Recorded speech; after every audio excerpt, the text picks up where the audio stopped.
Saya itu pindah ke madhab Syafi'i 100% itu tahun 86. Loh, sebelumnya? Sebelumnya saya bermadhab Salafi saya.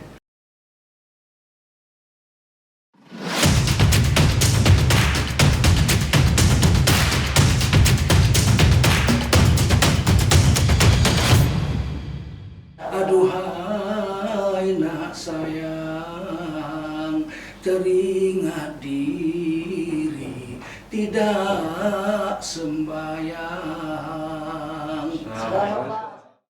Kamera ready, 3, 2, 1. Assalamualaikum warahmatullahi wabarakatuh. Tuan Buya, alhamdulillah ini telah hadir di Ketapang. Impian kita semua nih, ada orang tua kita dapat berkunjung di Ketapang, merupakan anugerah. Di kesempatan ini kita juga sedang meluncing nih Buya, bahwa di Ketapang Prima meluncing podcast Prima Al-Ikhlas. Nah, nanti Tuan Guru kita mintakan untuk secara seremonial ya, tanda tangan tuh Kiai Haji Tengku Zulkarnain, nasihat sang guru. Baik. Yang pertama ingin saya tanyakan nih, gimana perasaan Buya sekarang udah nggak di MUI lagi karena publik dan netizen banyak yang kemarin sempat mempertanyakan nih kenapa Buya udah nggak lagi nih, apa karena sering kritik gitu akhirnya nggak berada di MUI lagi, gimana Buya? Assalamualaikum warahmatullahi wabarakatuh. Waalaikumsalam. Hamdan wa syukran lillah wa salatan wa salaman ala rasulillah wa ala alihi wa sahbihi wa mawala. Amma ba'du, Abang Edi, saudara moderator, siapa namanya nih? Anggara, keluarga besar Prima, pemuda remaja Islam Masjid Agung Al-Ikhlas, Ketapang, Kalimantan Barat, dan seluruh pemirsa kaum muslimin muslimat dimanapun Anda berada. Wajiblah kita bersyukur pada Allah SWT. Salawat dan salam kita sampaikan untuk baginda Rasulullah SAW. Pengurusan di MUI ini saya sudah 22 tahun lebih. Jadi tahun 98 saya sudah mulai masuk di Forum Ukhuwah Islamiyah, kemudian masuk di Komisi Dakwah, sempat di Komisi Fatwa, kemudian diangkat jadi Wakil Sekjen MUI pada tahun 2005-2010, kemudian terpilih lagi menjadi Wakil Sekjen MUI di Munas ke-9 di Surabaya 2010 sampai 2015 ya, 2015 sampai 2020. 2010, 2015, 2020 jadi 10 tahun. Sekjennya yang udah Wakil Sekjen. Senior lah. Saya utusan dari Ormas Islam Matraul Anwar. Berdiri di Menes, Banten tahun 1916. Jadi 4 tahun setelah Muhammadiyah berdiri di Jogja 1912, ormas berikutnya adalah Matraul Anwar. Didirikan oleh Kiai Haji Mas Mansur, Kiai Haji Mas Abdurrahman pada tahun 1916. Kemudian baru NU dan Al-Wasliyah berdiri 1926. NU di Jawa Timur dan Al-Wasliyah di Sumatera Utara. Dari situ saya masuk ke MUI, jadi sudah 22 tahun lebih ya. Kalau tidak terpilih lagi ya, saya anggap ini sebagai regenerasi aja. Nah, mudah-mudahan penggantinya lebih muda, lebih agresif, lebih kritis, punya kekuatan untuk membela kepentingan agama. Bagi saya fenomena dipakai atau tidak, dakwah tetap jalan sampai akhir hayat. Sebab dakwah ini tidak mesti melewat organisasi MUI saja, banyak. Dan saya itu dakwah itu yang serius itu ketika saya bergabung dengan Jemaah Tabligh tahun 1988. Waktu itu datang jemaah jalan kaki setahun dari Pakistan. Saya diminta untuk jadi penerjemah. Tahun 88 itu saya sudah jadi dosen di Universitas Sumatera Utara 2 tahun. Tapi jurusan sastra Inggris ya? Ya, linguistik. Inggris. Itu yang Pakistan terjemahnya bahasa Arab atau bahasa Arab, bahasa Inggris? Oh iya. Jadi waktu itu saya terjemah dan kemudian saya tertarik ini ngajak orang untuk taat kok mesti jauh-jauh dari Pakistan. Orang gitu di sini gimana? Ya, di Universitas Islam Sumatera Utara diadakan acaranya, saya penerjemahnya habis sholat Jumat. Kemudian saya lihat mereka mengajak orang-orang yang main bola pingpong Ya. untuk bersiap-siap, mandi, ganti baju, sholat maghrib itu saya waktu itu nangis saya. Masya Allah. Ini mahasiswa saya ini bertahun-tahun ya olahraga nggak sholat kok saya nggak pernah mikir gitu. Ya. Mereka nggak sholat, kenapa nggak pernah saya ajak? Gitu. Ini mengajak mereka sholat kok jauh-jauh dari Pakistan.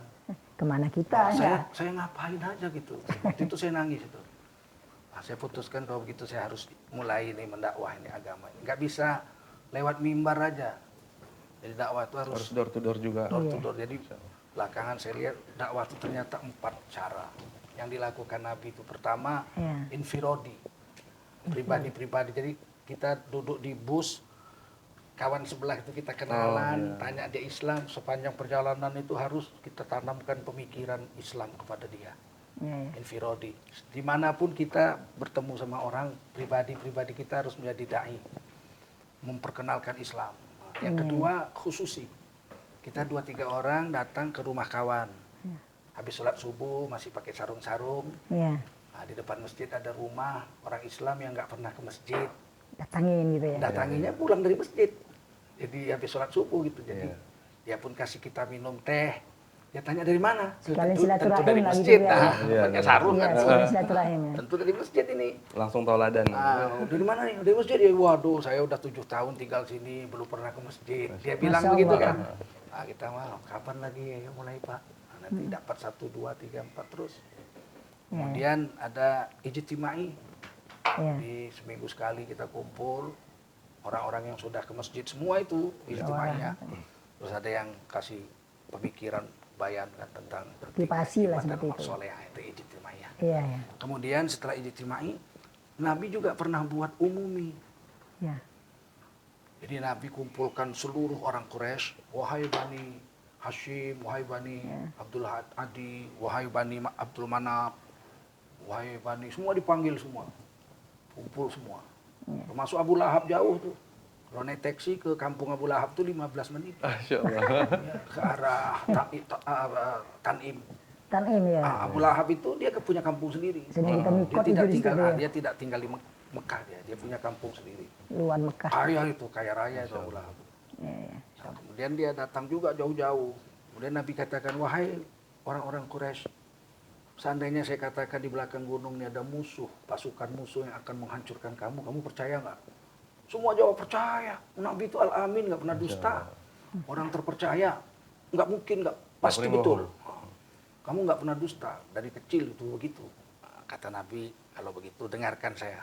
Saya ini Nabi, dikirim Allah ke dunia untuk kamu. Sembahlah Allah, tiada Tuhan selain Allah, la ilaha illallah. Ayuhan nas, qulu la ilaha illallah tuflihun. Kamu ucapkan, hai manusia, la ilaha illallah, kamu akan sukses dunia akhirat. Waduh, semua marah. Abu Lahab ambil batu mau melempar Nabi. Masya Allah. Tabat dia celaka tanganmu gara-gara ini kau kumpulkan aku jauh-jauh. Turun wahyu tabat yada Abi Lahab wa tab. Yang celaka itu tangan Abu Lahab. Kemudian Abu Lahab meminta anaknya Utbah dengan Utaibah menceraikan 2 anak Nabi. Ruqayyah dengan Ummi Kulsum. Kan dinikahkan dengan Utbah dengan Utaibah anak Abu Lahab. Iya. Ceraikan ini.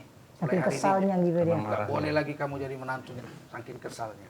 Marah. Nah itu umumi di situ ada orang Islam, Sayyidina Ali, tapi banyak juga orang kafir. Itu dakwah umumi itu. Di tanah lapang kita kumpulkan orang, suruh taat. Padahal di situ ada ustadz, ada ulama, ada habaib, ada juga pemabuk, ada juga pelacur, penjudi, ada juga situ kita. Ibu ya, Dakwah umumi. saya mau tanya dari sisi lain ini nih. Ya. Saya lihat beberapa pemberitaan, kayaknya Bu ini punya hobi lain gitu dari pendakwah. Katanya juga hobi musik gitu Bu ya. Dulu Gimana ceritanya itu? saya itu, ibu saya orang Cina. Ibu saya itu beruntung karena disusukan oleh seorang ulama di Bagan Sapi Api Riau. Jadi rotoah anak susuan dari seorang ulama. Karena anak ulama itu wafat. Waktu bayi kan sakit dada istrinya karena susunya harus dikeluarkan. Iya. Nah, sementara ibu saya ini, ibunya nggak punya susu. Jadi diambil, disusukan lah sampai besar ibu saya. Ada ibu susuan lah gitu Nah, ya. jadi ulama besar ini, waktu ibu saya menikah, pesan.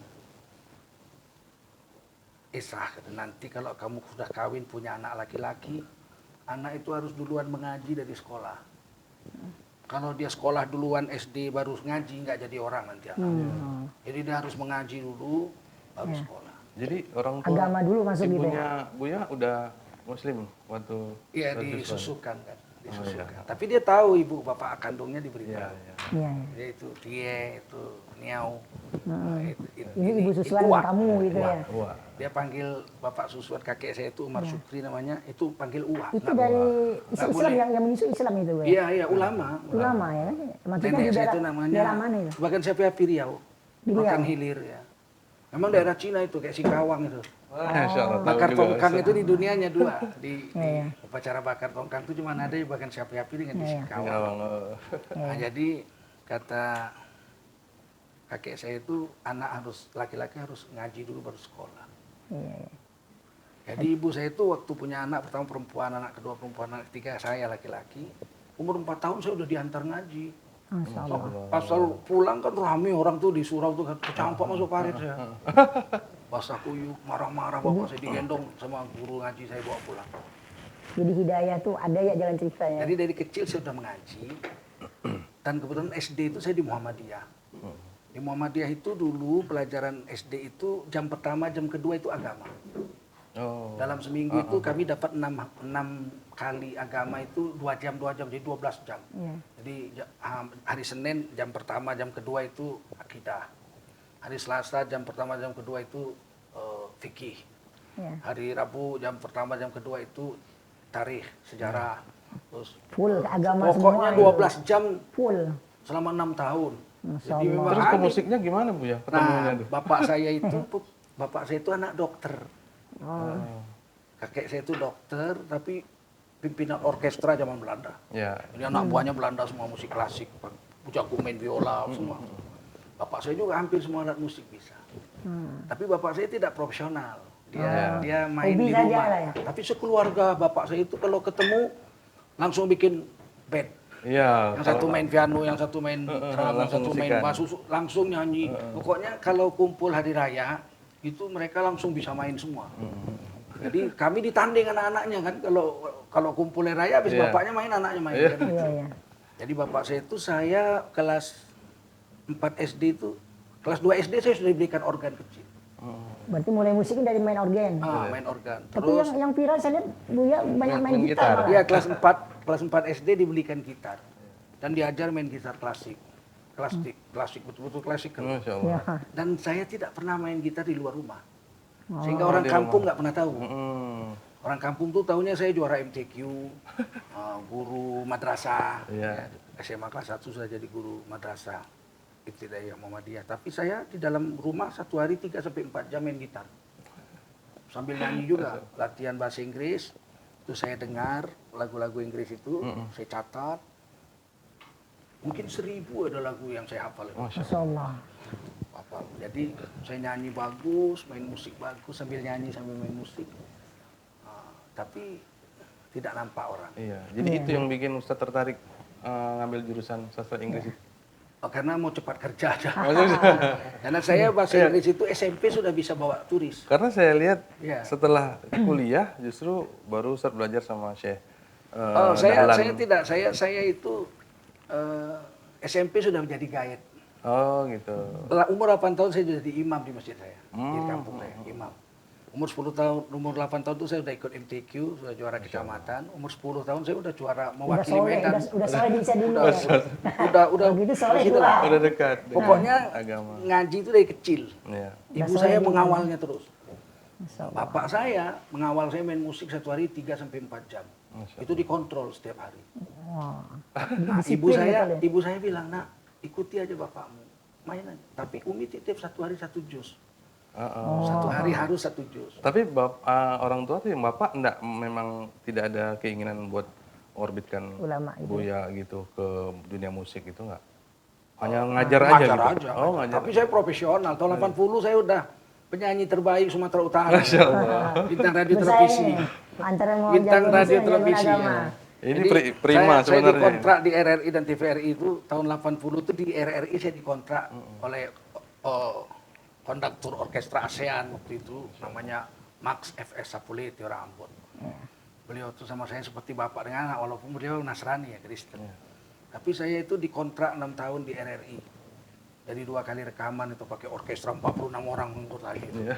Jadi saya itu Rebo nyanyi pop, Sabtu pertama itu sama Sabtu kedua nyanyi keroncong, Sabtu satu dengan ketiga, kemudian Sabtu kedua dengan Sabtu keempat tuh nyanyi Melayu. Oh iya. Sri Mersing, Sri Wanang begitu kan. Lagu jazz nggak ada. Iya. Tahun 80 tuh saya finalis bintang radio televisi Sumatera Utara, tingkat remaja. Tahun 82 tingkat dewasa. Kemudian saya juara nyanyi Melayu se-Sumatera tahun 82. Oh, se-Sumatera. Se-Sumatera. Terus Kalau saya gitu, satu bait saja lagu Melayu mesti Buya Iya, tampilkan. betul, Sebelum betul, kita betul. akhiri, Iya, tanda tangan plakat, nanti kita tutup dengan, sebenarnya saya pengen Buya itu berpantun. tapi Closing itu sebenarnya pengen kemudian dipantun, tahun tapi- 88 tuh saya berhenti. Kenapa? Buya? Itulah Oh, karena setelah jumpa dakwah Jumat tadi ya? Tablik ya. Saya harus memilih. Akhirnya Berkarir di gitar saya musik. buang ke sungai Masya Allah.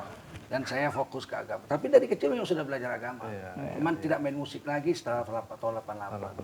Padahal duitnya banyak main musik itu. Iya. Saya sempat penyanyi di Tiara Hotel Medan itu. Saya bisa beli sepeda motor Masya baru. Allah.